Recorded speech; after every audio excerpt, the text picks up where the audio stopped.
Ako lang ba yung gusto mo ikaw lang yung nakakaalam ng problema mo? Hindi mo pinapakita or pinapaalam sa ibang tao kasi ayaw mo maapektuhan yung mga taong nakapaligid sa'yo dahil sa problema mo. Sa panahon ngayon, napakahirap maging tao. Char. Pero sa totoo lang, dumadating sa point ng buhay natin ang dami nating tanong.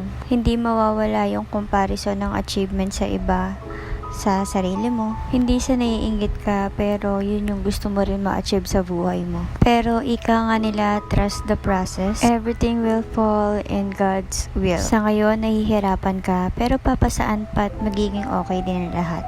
Gagaan din yan, at lahat ng imposible na akala mo hindi na mangyayari. In one day, God will make His promise and it will be done. Sharing my favorite memory verse in Jeremiah 29 verse 11, "For I know the plans I have for you, declares the Lord, plans to prosper you and not to harm you, plans to give you hope and a future." Hindi man ngayon, baka mamaya, bukas, o sa susunod na araw, sa susunod na buwan o taon, pero mangyayari yun.